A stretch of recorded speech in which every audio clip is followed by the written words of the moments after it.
Comunismo. Historia de una ilusión.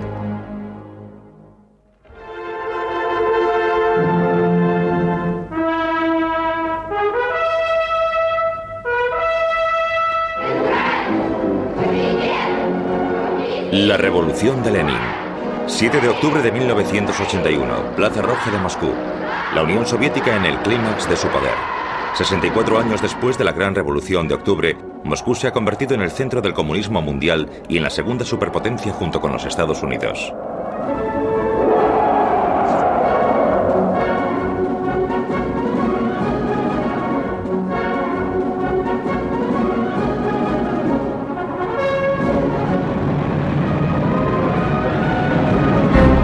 En 1991 los tanques atraviesan una vez más las calles de Moscú. Pero esta vez se dirigen al Parlamento ruso. La facción más dura del partido quiere poner punto y final a la reforma política de Gorbachov. Pero la población de Moscú se revuelve.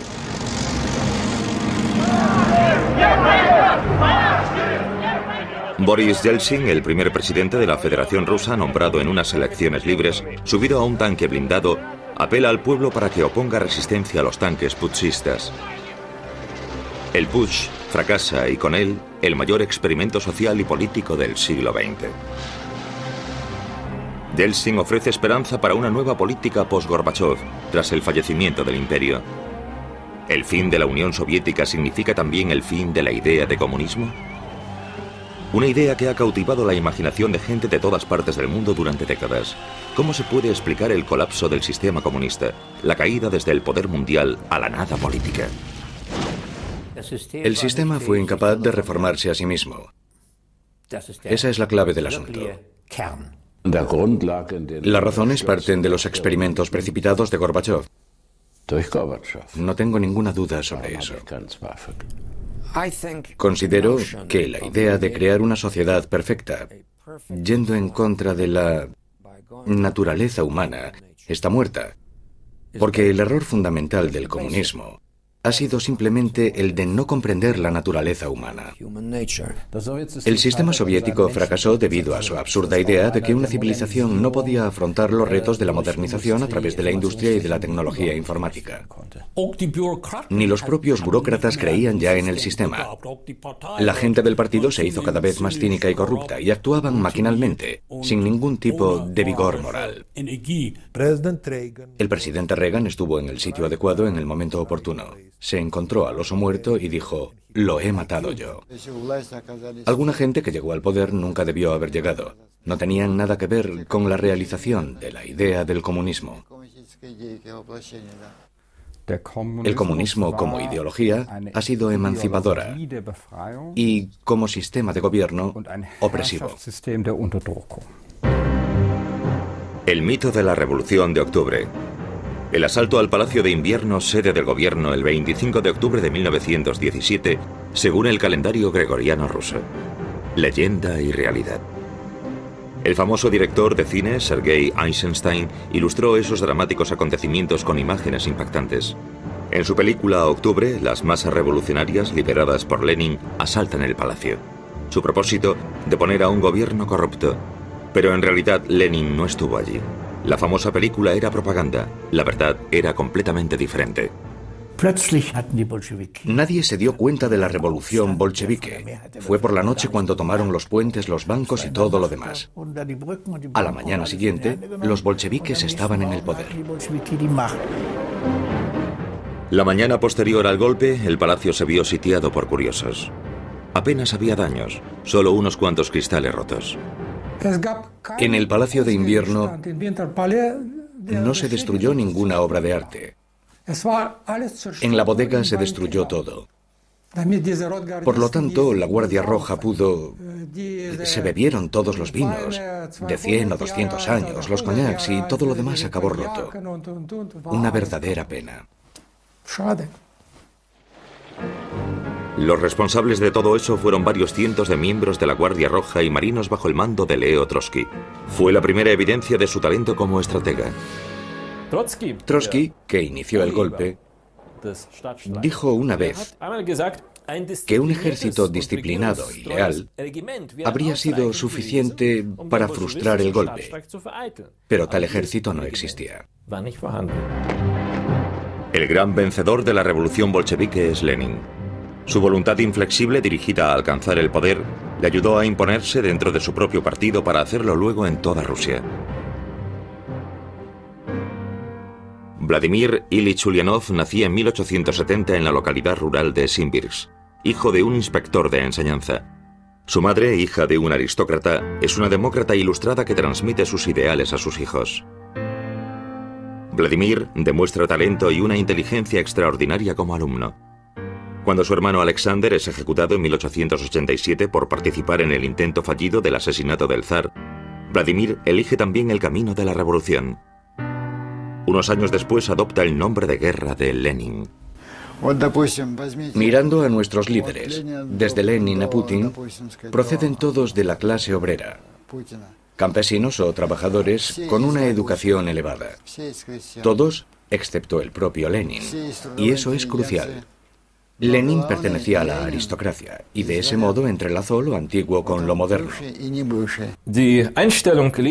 La actitud de Lenin hacia la autocracia rusa apenas difería de la facción radical, de la denominada inteligencia revolucionaria rusa. Para ellos, el régimen zarista era la encarnación del mal. El zar Nicolás II gobierna un país que se extiende desde Varsovia hasta Vladivostok. Un monarca autocrático que solo respondía ante Dios y ante él mismo. Sus aliados pertenecían a una aristocracia que había repartido el país entre ellos. Una clase alta reducida pero inmensamente rica. Rusia se compone de una sociedad agraria. El 80% de sus 135 millones de habitantes se dedican a la agricultura. La servidumbre de los campesinos es abolida en 1861, convirtiéndolos en ciudadanos libres, pero siguen sin poseer las tierras.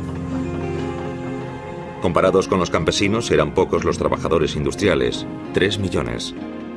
Muchos campesinos huyeron de la pobreza del campo a las grandes ciudades.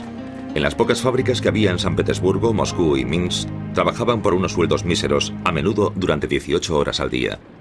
La población vivía en unas condiciones totalmente infrahumanas, alienada, todos hacinados en pequeñas viviendas.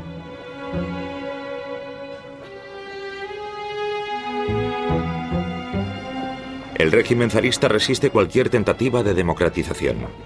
Los partidos políticos fueron ilegales hasta 1905, y sus miembros perseguidos, arrestados y encarcelados. Miles acabaron en prisión o desterrados.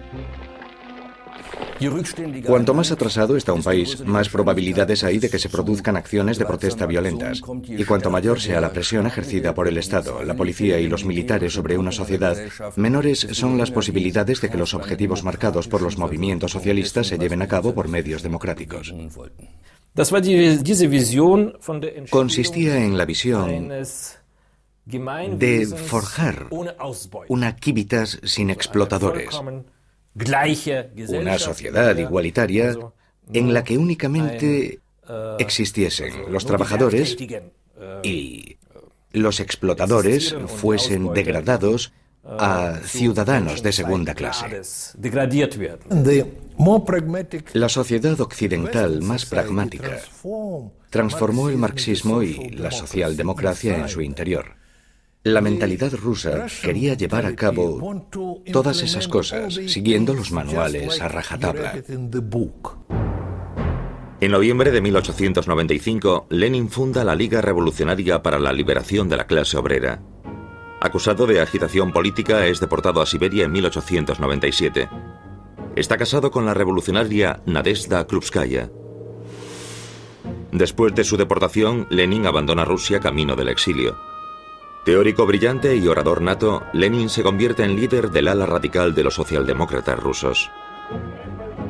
Debido a que la facción que lidera vence por escasos votos en una asamblea del partido, le da el nombre de bolcheviki, que significa mayoritarios. El ala orientada a la democracia parlamentaria, que en realidad era mayor, adopta el nombre de mensheviki o minoritarios. Los bolcheviki abogan de manera inflexible por la dictadura del proletariado. La asunción es la de que la humanidad es buena. Por lo tanto, como yuxtaposición a las creencias conservadoras o liberales, la humanidad no necesita ningún freno ni equilibrio, ni control alguno. Y esta es la falacia fundamental del comunismo, también con Lenin, que condujo a un poder sin restricciones inherente al bolchevismo desde sus inicios. Se suponía que era un partido de revolucionarios profesionales, un partido centralizado y firmemente disciplinado que había asumido el papel de vanguardia de la clase obrera. Esta concepción, que marcó una increíble ruptura histórica del movimiento marxista, fue verdaderamente revolucionaria. La principal premisa es: el pueblo no sabe lo que es bueno para él. Un método científico de élite debe descubrir de forma objetiva lo que es bueno para el pueblo. Aquí la subjetividad no es pertinente. Verano de 1914. El asesinato del heredero al trono de Austria lleva la tensión internacional a su límite. Rusia moviliza a sus tropas. Alemania declara la guerra. Desde el exilio, Lenin considera que el estallido de la Primera Guerra Mundial supone una necesidad histórica y señala el inminente fin del capitalismo.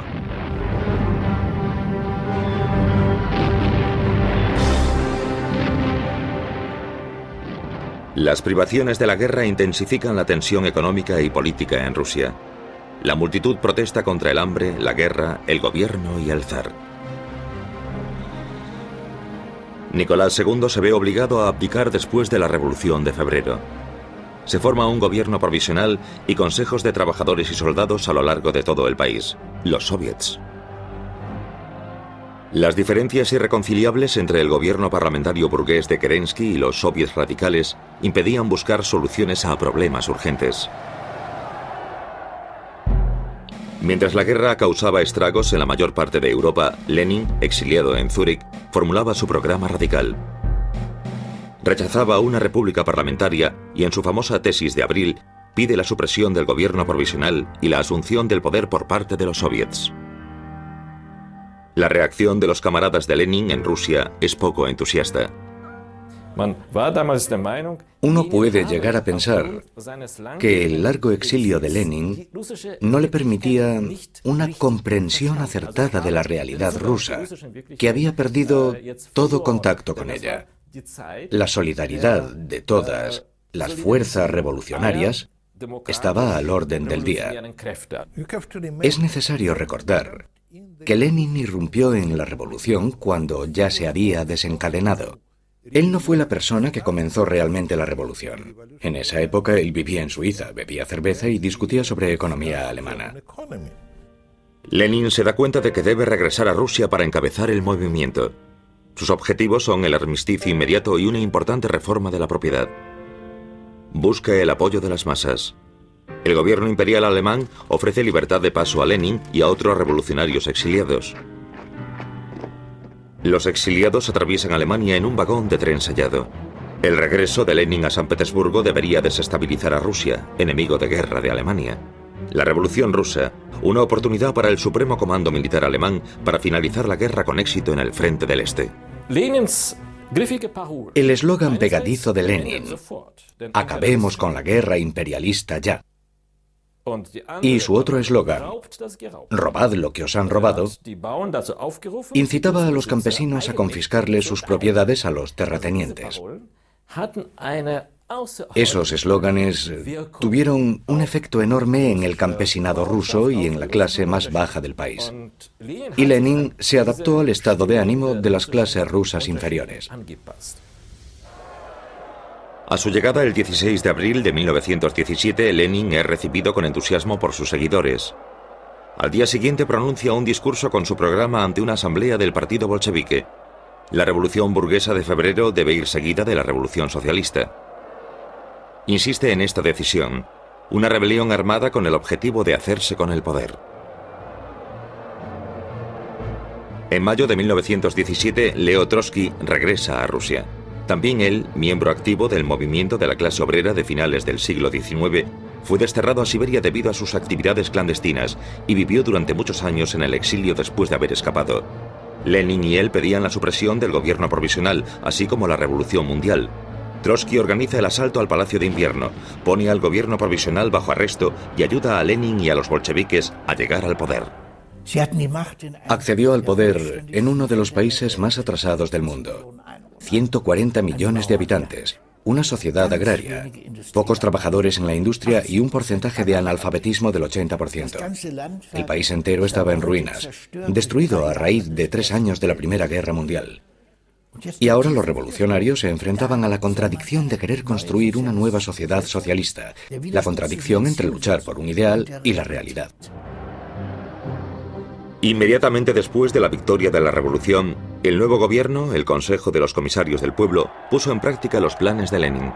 Para empezar, Lenin ofreció a los alemanes un armisticio inmediato.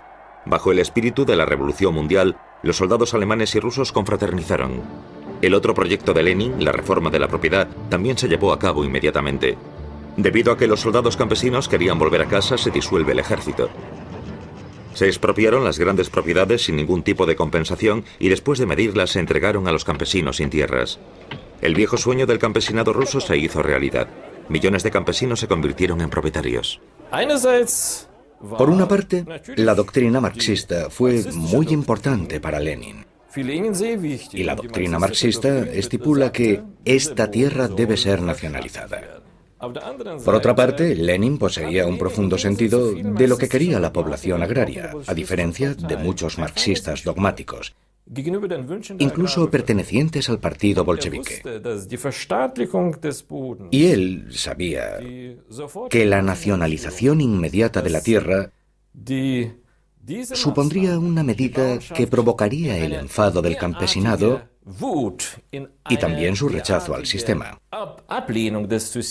Por lo tanto, quiso retrasar esa cuestión durante un tiempo. Lenin era un hombre inteligente. Debía darse cuenta de que Rusia no era un país tan desarrollado industrialmente como Alemania o Inglaterra, ni siquiera como Bélgica o Francia. Rusia era un país agrario con una población relativamente pequeña de trabajadores industriales. No podía construirse una revolución contando solamente con los trabajadores de Moscú y Petrogrado. Y esa fue su contribución a la teoría revolucionaria. Su gran alumno puede que no fuese Stalin, sino Mao. Para los nuevos propietarios, Lenin es un héroe. Creen en un futuro mejor y celebran la revolución socialista. Para el principal teórico de los socialdemócratas alemanes, Karl Kautsky, eso es obstinadamente erróneo. Según Kautsky, lo que Lenin y sus seguidores habían planeado en Rusia y llevado a cabo en 1917 no era una revolución proletaria y tampoco la primera gran revolución socialista, sino la última revolución burguesa. Marx y Engels decían en su manifiesto comunista que el programa comunista se puede resumir en una frase: la abolición de la propiedad privada. Según Karl Marx, la propiedad privada de los medios de producción debe ser nacionalizada. La sociedad burguesa únicamente puede vencerse a través de la dictadura del proletariado. A ojos de los radicales socialistas, Lenin no es marxista.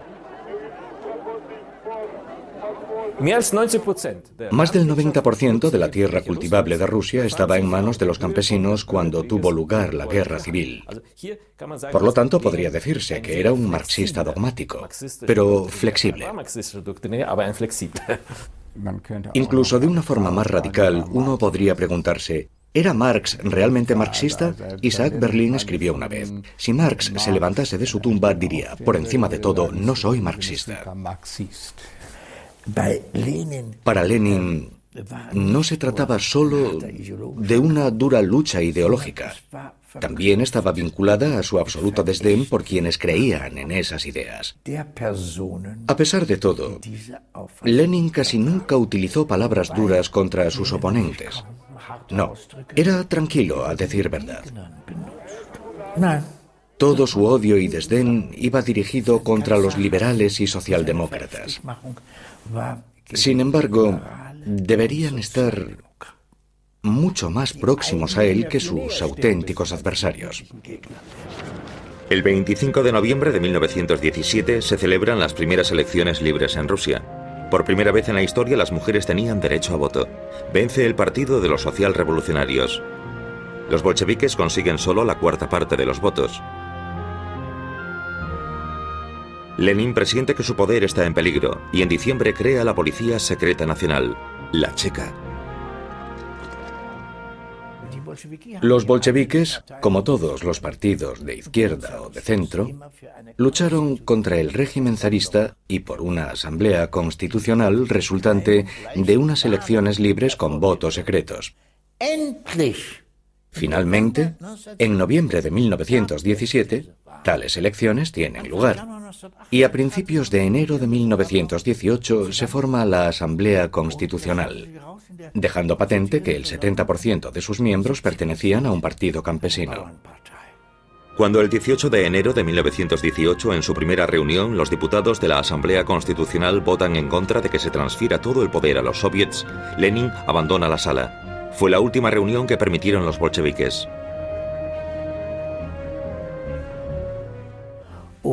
Y luego, siguiendo las órdenes de Lenin, la reunión se interrumpió y se disolvió. Al día siguiente, Lenin manda cerrar las puertas y arrestar a los diputados. Ese hecho marca el fin de la democracia en Rusia, después de tan solo un día. Tras la violenta disolución de la Asamblea Constitucional, los bolcheviques rebatieron el principio democrático de adaptarse al deseo de la mayoría. Eso significa que no podían gobernar esa mayoría que los rechazaba, más que con la fuerza y con métodos dictatoriales. La Checa se instala en la Plaza Lubianka, en el centro de Moscú. El primer jefe de la policía secreta del régimen soviético es Félix Dzerzhinsky, un confidente de Lenin. Bajo el mando de Dzerzhinsky, la Checa se convierte en el instrumento más importante para mantener el poder. La Checa, la policía secreta, no se enfrentó únicamente a los que se oponían a la revolución, sino principalmente a los mencheviques y socialrevolucionarios, partidarios de la revolución, pero que no eran bolcheviques. Lenin no estaba a favor de acabar con la autoridad. Decía, la democracia socialista es la democracia burguesa sin la burguesía. La cultura socialista es la continuación de la cultura burguesa sin la burguesía, etcétera, etcétera. El Estado socialista es la continuación del Estado burgués sin la burguesía, sin explotación, etcétera, etcétera. Lenin y Dzerzhinsky tenían un enorme aparato de Estado a su disposición para combatir lo que ellos denominaban la irracionalidad de las masas. Las cárceles de la época zarista no bastaban para acoger a todos los prisioneros capturados por la Checa. Solo 3 meses después de la Revolución de Octubre, los disidentes son enviados a campos de trabajo y sus familiares tratados con el mismo grado de responsabilidad. El confinamiento, la tortura y la muerte son los métodos utilizados por la policía secreta para, según palabras de Dzerzhinsky, salvar la revolución. Este es un intento de adaptar la realidad a la utopía, una utopía extraída de la realidad, y esa realidad se revela. Así que uno intenta adaptar esa realidad a la fuerza. Por ello, yo diría que ese intento llevó inevitablemente al terror, porque es imposible crear un paraíso social en la Tierra. Si quieres crear un paraíso en la Tierra, ¿no está justificado? Un poco de terror aquí y allá, si el resultado final es el paraíso. Los bolcheviques llamaron a su sangriento procedimiento terror rojo. En el famoso decreto El Terror Rojo se dice: en la situación actual es necesario asegurar el corazón de la patria por medio del terror. Para proteger a la Unión Soviética de sus enemigos de clase, estos serán aislados en campos de concentración. Las personas relacionadas con organizaciones de la Guardia Blanca con conspiraciones o repultas acabarán muertas.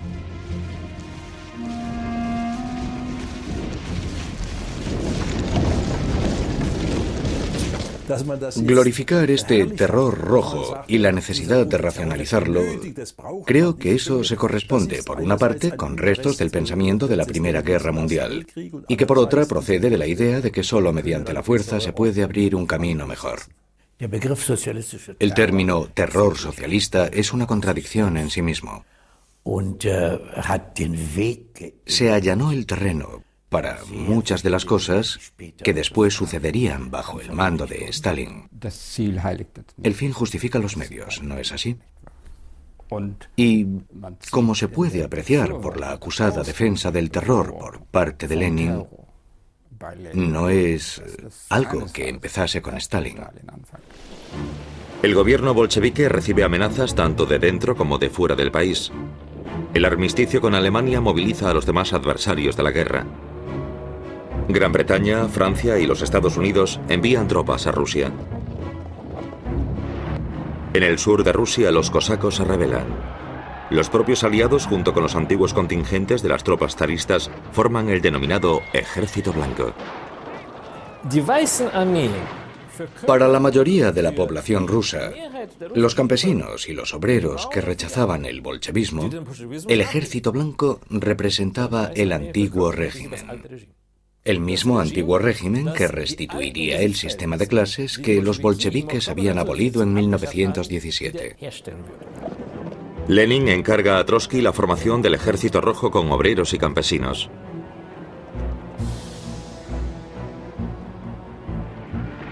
Se desencadena un conflicto sangriento en todo el país. Pueblos reducidos a cenizas, poblaciones masacradas. El gobierno afianza su poder a través del terror. Los prisioneros son asesinados.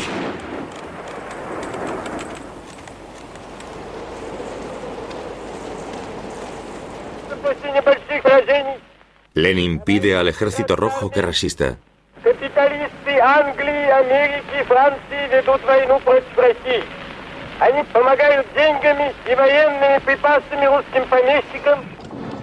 En el verano de 1918, el Ejército Rojo se retira y la revolución está en peligro. Lenin confía en el apoyo de Alemania. Y luego ese objetivo a gran escala que se fijaron. Estamos en vísperas de la Revolución Mundial. Es de lamentar que estemos haciendo esto ahora en Moscú, pero no hay duda, dice Trotsky, de que dentro de pocas semanas estaremos celebrando nuestros congresos de la Internacional Comunista en Berlín, en París y en Londres. ¡Qué optimismo!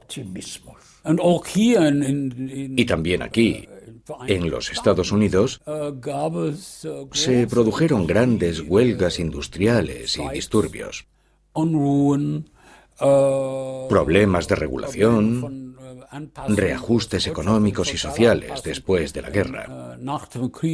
Nuestras élites en aquel entonces tenían mucho miedo de que tales corrientes revolucionarias nos pudiesen alcanzar. Los bolcheviques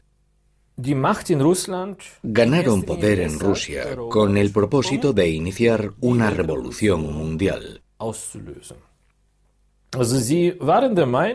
Por lo tanto, pensaban que la guerra mundial,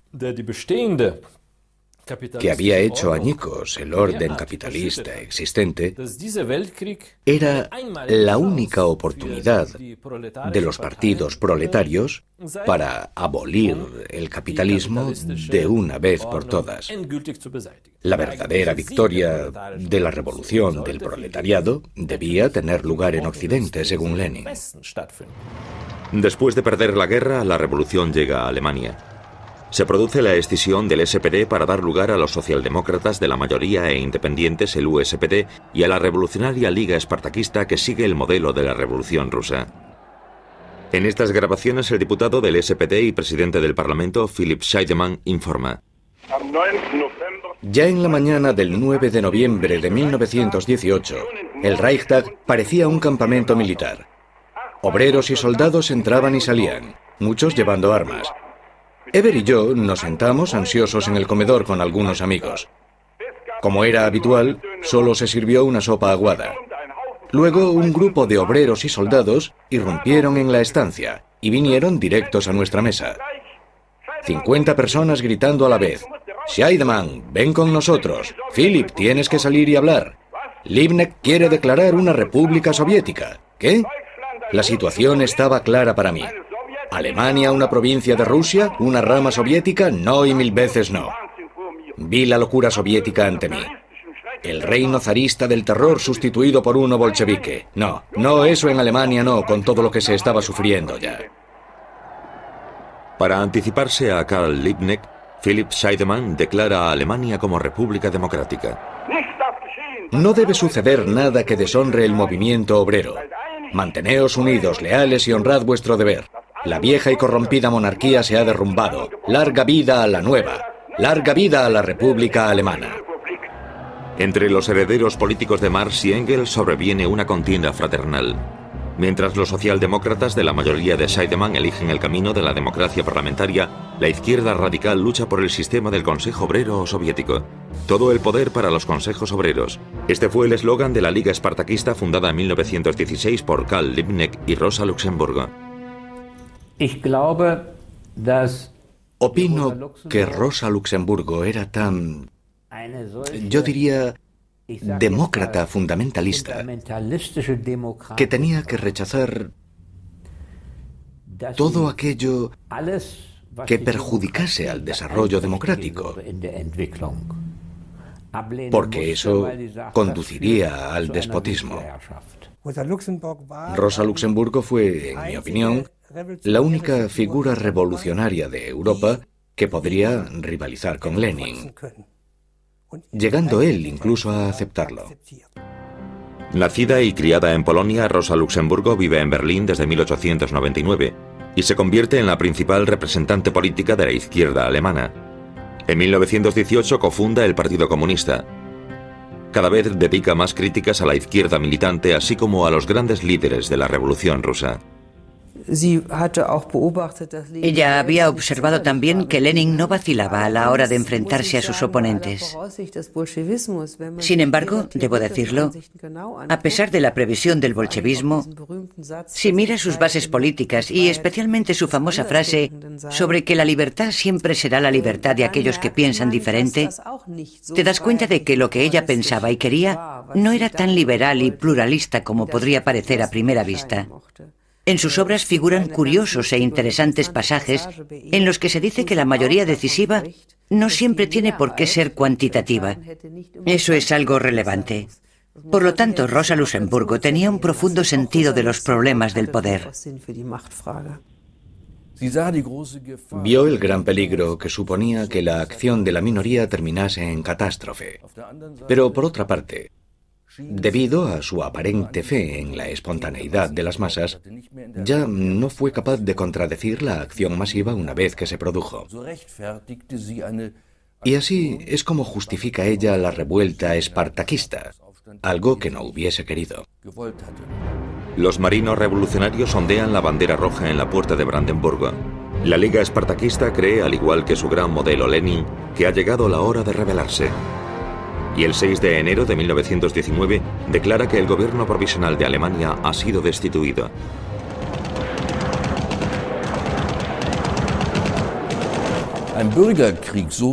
Una guerra civil, como Rosa Luxemburgo la imaginaba, debía declararse en Alemania, y no quedarse limitada únicamente a Alemania, sino movilizar a los aliados.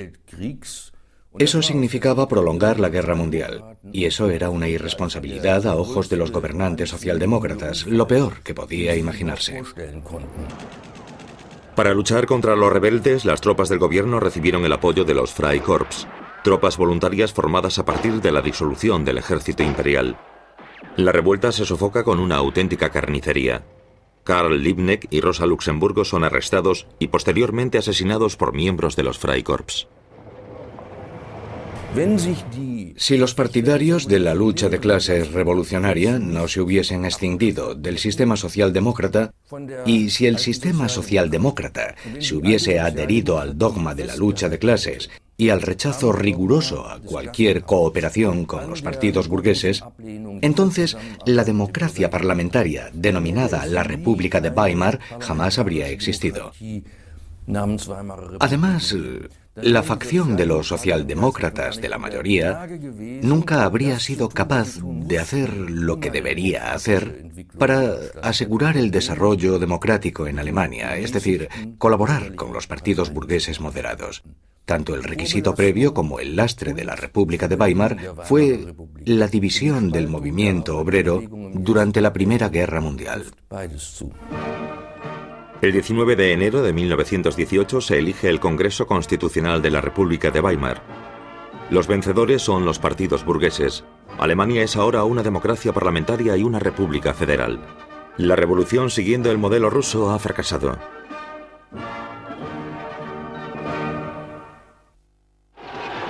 En Rusia continúa la guerra civil, y mientras el pobremente organizado Ejército Blanco pierde terreno, el Ejército Rojo avanza.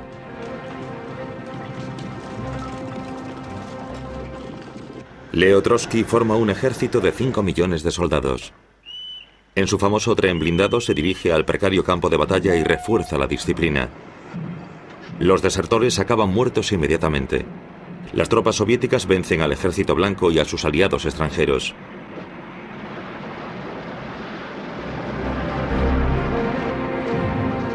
El 13 de diciembre de 1919, los aliados deciden retirar su apoyo al Ejército Blanco.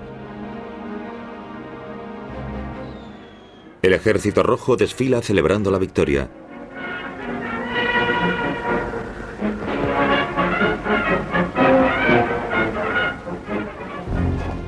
La guerra civil tiene una terrible consecuencia. Los comisarios rojos o bolcheviques son enviados a confiscar comida para el ejército. Los campesinos se rebelan. No atienden ya a sus campos. Y antes de permitir que les arrebaten sus provisiones, prefieren incendiar sus propios graneros. Rusia experimenta la peor época de hambre de su historia.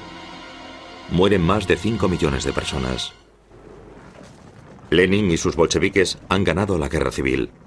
La lucha por el poder queda resuelta y Rusia es el único país en el que la revolución comunista sale victoriosa. Todos los demás comunistas estaban en partidos pequeños, no muchos. De vez en cuando se rebelaban.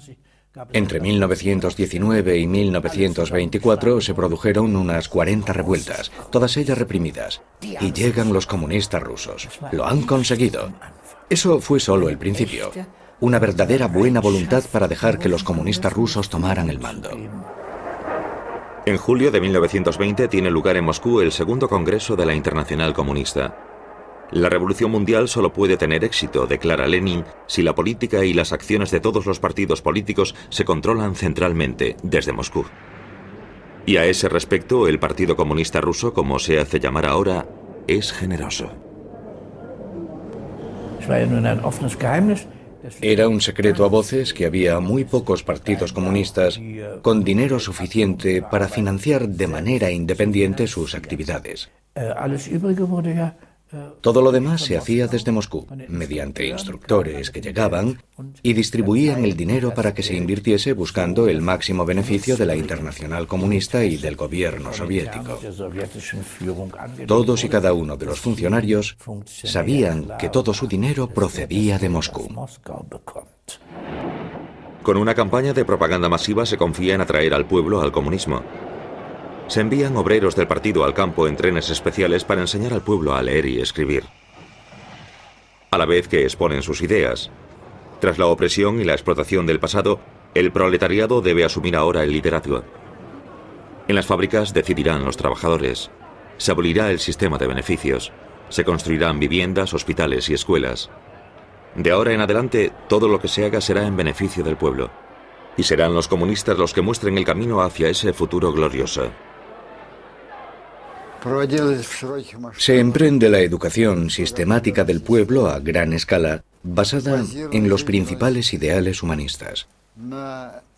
Uno debe tener en cuenta que el nivel de desarrollo de nuestra sociedad y nuestro Estado no era muy alto en esa época, si se puede decir así. Estábamos empezando a emanciparnos de la oscuridad, el desorden y el analfabetismo que constituía el legado de la Rusia zarista. El 76% de la población era analfabeta. A principios de los años 40, habíamos alcanzado un porcentaje de alfabetización de casi el 100%. Les llevamos cultura y conocimiento al pueblo, acrecentamos su intelecto. Y no iba dirigido solamente a unos pocos, sino a toda la población. Al mismo tiempo, por supuesto, también existía un elemento intimidatorio hacia aquellos que todavía creían en el viejo orden y que tenían una concepción diferente del poder del Estado. Utilizando el mismo método con el que habían ganado la guerra civil, los bolcheviques querían reconstruir el país. El sistema se conoce como comunismo de guerra y se basa en el reparto preceptivo por parte de los campesinos, en la nacionalización y en el trabajo obligatorio o militarización del trabajo, como Trotsky lo denomina. Pero se ofrece resistencia en todo el país. El sistema del comunismo de guerra. La realidad rusa se ve obligada a través de un terror ilimitado a adaptarse a esa doctrina. Ese intento fracasó, en gran medida porque la mayoría de la población, después de haberse ganado la guerra civil, ya no soportaba el reino del terror bolchevique.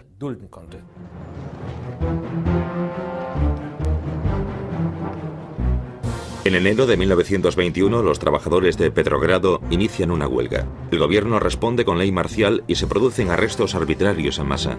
El 28 de febrero de 1921, 16.000 marinos se unen a los trabajadores en huelga. Apelan al pueblo. Ha llegado el momento de quitar de en medio a los comisarios autócratas. Todo el poder para los soviéticos, ningún poder para el partido. Los huelguistas piden el fin de la opresión, del terror y de las detenciones. Piden que se restituyan las libertades conseguidas en la revolución.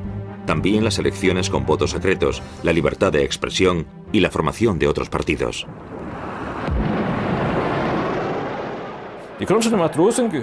Los marinos de Kronstadt fueron los más ardientes partidarios de la revolución y siempre habían elogiado el liderazgo bolchevique como baluarte de la revolución. Pero entonces los marinos le dieron la espalda al liderazgo autocrático que había destruido los impulsos y las estructuras democráticas. Siguiendo órdenes de Lenin, el Ejército Rojo avanza a través del hielo del mar Báltico para atacar el 7 de marzo. Tras 11 días de duros enfrentamientos, la insurrección de los marinos es brutalmente aplastada. La aniquilación de la rebelión de los marinos de Kronstadt reveló la verdadera naturaleza del régimen bolchevique, ya que los marinos de Kronstadt lucharon contra la dictadura bolchevique en nombre de la democracia soviética. La primera pérdida de inocencia, el primer pecado mortal político, fue sin lugar a dudas el aplastamiento de la rebelión de Kronstadt, porque estaban persiguiendo a los suyos, a los soldados jóvenes que habían respaldado la revolución, pero que ya no resultaban convenientes por la razón que fuese. Si uno es capaz de eso, entonces es que es capaz de otras cosas, como se hizo evidente más tarde. Trotsky observa el desfile que celebra la victoria sobre los marinos de Kronstadt. Muchos consiguieron huir a Finlandia, pero los que cayeron en manos bolcheviques se convirtieron en víctimas de una venganza despiadada. En los primeros juicios públicos de la reciente República Soviética, miles de ellos fueron condenados a muerte o a largos periodos de cárcel. El intento de introducir el comunismo de golpe había fracasado. El fracaso a hacer frente a las necesidades básicas de la población, el hambre extendiéndose por todo el país y el alzamiento de Kronstadt eran claros signos de crisis. Lenin necesita cambiar el rumbo. Al igual que su redistribución de la tierra en 1917 violaba los principios marxistas, ahora Lenin está a punto de realizar un giro económico con evidentes fundamentos capitalistas. Él creía en la teoría puramente científica de Karl Marx, que en realidad era una utopía. Pero eso solo fue hasta 1921. En 1921, Lenin invierte la política soviética, vuelve a permitir la nueva política económica la propiedad privada y pide a los ciudadanos que lo secunden, encontrándose con una gran oposición entre sus seguidores, Trotsky, Stalin y muchos más. Fundamentalmente se legitimó la idea del mercado libre y de la propiedad privada. Ambas cosas suponían la bestia negra de los marxistas ortodoxos. Por este motivo, muchos funcionarios e idealistas bolcheviques consideraron que la nueva política económica era un revés tremendo. Lenin intenta salvar la economía del país en el 10º Congreso del partido. Su nueva política económica, NEP de forma abreviada, es extremadamente controvertida. Incluso sus aliados más próximos recibieron su política con burlas mordaces. Tras un acalorado debate, Lenin alcanza, a pesar de la oposición, una resolución gubernamental. Dentro del partido no se tolerarían facciones diferentes. Oposición significa expulsión. La dictadura comienza ahora dentro del mismo Partido Comunista.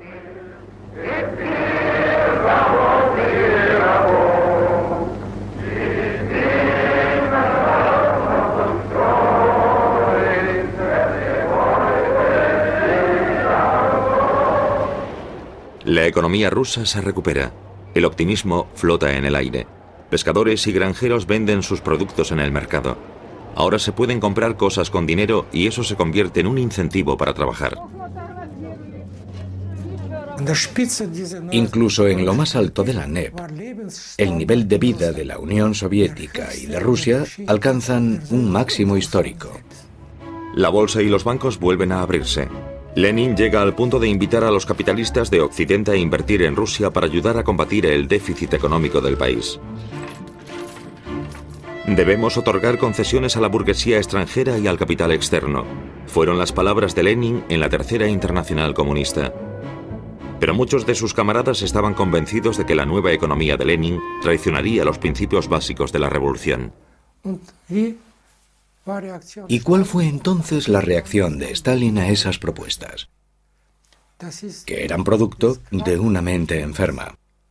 Gorbachov, que era funcionario del partido por aquella época, sugirió que el decreto de Lenin, que había sido publicado en el Pravda, debería reeditarse en una edición especial únicamente para Lenin, ya que nadie más necesitaba conocerlo.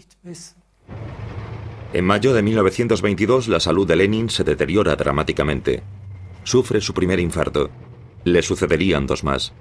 Lenin se retira de las actividades gubernamentales. A partir de ese momento se instala en una casa de campo cerca de la ciudad de Gorki. Leo Trotsky parece ser el sucesor incuestionable de Lenin, un intelectual con más carisma que cualquier otro líder bolchevique y un comisario del pueblo que salió victorioso durante la guerra. Lenin, no obstante, seguía vivo y aún no se había decidido su sucesor. Y Trotsky tenía un duro competidor, Joseph Stalin, el secretario general del Partido Comunista. Lenin era un genio de la teoría y la práctica, mientras que Stalin era un genio de la práctica y la teoría. Pero Stalin también era un maestro criminal. Comprendió el papel que jugaba la información. Marx, Engels, Lenin y Stalin se pueden mencionar como un conjunto. Sus enseñanzas fueron realmente trascendentes en la época, pero no por ser eternamente válidas para cualquier tiempo, sino tan solo para ese particular periodo histórico. Lenin era como un artesano en lo que se refiere a descubrir a sus enemigos políticos y poder así destruirlos. Pero podemos decir que Stalin convirtió ese concepto en una industria. La diferencia entre Lenin y sus seguidores era que tras 4 años Lenin comprendió: ya es suficiente, no funciona. Y después de eso ya no creo que fuese marxista, se convirtió en un hombre de Estado y en líder político de Rusia. Coincidiendo con la mayoría del pensamiento del pueblo de la Unión Soviética, yo creía que todo iría bien mientras Lenin siguiese vivo. Supuestamente la gran catástrofe no se inició hasta después de la muerte de Lenin. Mi opinión sobre Lenin es más generosa que la de la mayoría de la gente de hoy en día. La tendencia es intentar desarmar a Lenin igual que a Stalin. Considero eso muy injusto desde una perspectiva histórica. Lenin actuó en el ardor de la revolución y la guerra civil. Bajo el mando de Lenin, el Partido Comunista jugó un papel dominante sobre todas las demás organizaciones. La Checa. Hubo cierto número de elementos dictatoriales que sentaron los cimientos de lo que Stalin pudo construir después. Es importante darse cuenta de que el germen del stalinismo es inherente al leninismo. Con un líder distinto, el desarrollo de los acontecimientos podría haber tomado un rumbo diferente, pero ninguno de ellos llevaría al comunismo democrático. En mi opinión, esto supone, como Leszek Kolakowski apuntó tan acertadamente, freír bolas de nieve. Ciertamente, Lenin no habría aprobado los acontecimientos que estaban por llegar. Y sin duda alguna, algo que fue discutido secretamente en la época soviética, si Lenin hubiese estado vivo, habría sido condenado en uno de los juicios que tuvieron lugar entre los años 1936 y 1938. Lenin muere el 21 de enero de 1924. El país entero está de luto. Stalin organiza el entierro. En un telegrama enviado a Trotsky le comunica una fecha falsa para impedir que su competidor asista al funeral. En su testamento político, Lenin advertía sobre la ambición de Stalin, pero ya era demasiado tarde. En un lapso de tiempo de 2 años como secretario general del partido, sustituyó a 16.000 funcionarios. Comienza otro episodio sangriento de la historia de Rusia.